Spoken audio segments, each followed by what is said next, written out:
This is Krystal and thank you for joining me for this week's First Chapter Friday. Today I will be reading from the beginning of Leeanna Morgan's A Lakeside Thanksgiving. Chapter 1. Sorry I'm late, Barbara said as she hurried into the kitchen at the Lakeside Inn. I had to make a last-minute phone call to one of my clients. Her sisters, Katie, Penny, and Diana, looked at her from the table and smiled. That's okay, Katie said. We haven't started yet. Each Monday night, they met to discuss what was happening at the inn over the following week. After inheriting their grandparents' two-story home, they'd remodeled the rooms and started a boutique bed and breakfast business. The catch to the inheritance was that Barbara and her sisters had to live in Sapphire Bay for 12 months. Otherwise, the beautiful home overlooking Flathead Lake would be given to the church. Barbara sat at the table and opened her laptop. How's everyone feeling after the weekend?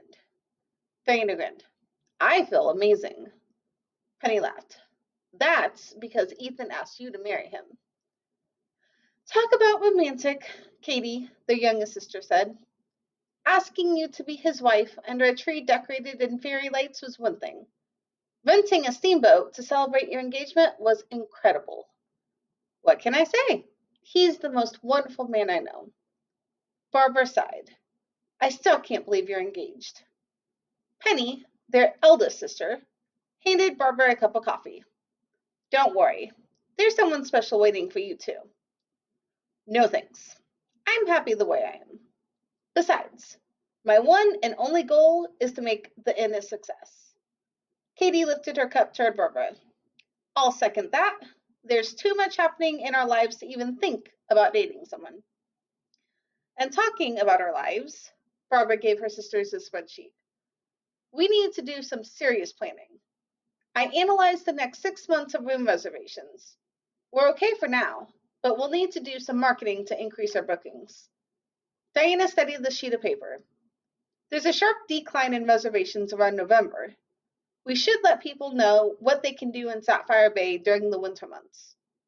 Things that don't involve skiing or snowboarding, Katie added. Not everyone wants to spend the day on the mountains. Barbara nodded. That's true. This is another printout of all the events happening around Sapphire Bay for the next few months. Can someone make sure I haven't missed anything? I will, Diana said. You're all juggling your other jobs with running the inn. It's the least I can do. Penny looked at her sister. If you need a hand, I can help. Thanks, but I should be okay. What about the letter written by Abraham Lincoln? When the Smithsonian tells everyone about it in their press release, we could be swamped with bookings. Barbara still couldn't believe they'd found a letter written by a former president of the United States. And it wasn't just any old letter. It was addressed to Abraham Lincoln's son, telling him about the next speech he was giving. The Gettysburg Address had become one of the world's most well-known speeches, and Barbara and her family had the last draft ever written. We can't rely on the press release from the Smithsonian to make a difference, Katie said. They might not be ready to share the news for a long time. Diana nodded. I agree, but we can't afford to spend a lot on advertising. Even with combining our money, we still have a large bank loan to repay. Barbara understood her sister's hesitation. I'll make sure any options I come up with don't cost a fortune. That would be great. Diana sat back in her chair as she read the next item on the agenda. Are we ready to talk about Thanksgiving? Do we take bookings over that weekend or keep the inn to ourselves? This might make a difference to everyone's answer. Penny gave each of them an envelope. Katie ripped open the flap and pulled out her card. You're getting married at Thanksgiving? That's fantastic. Barbara's eyes widened. That's only 9 weeks away. Are you crazy?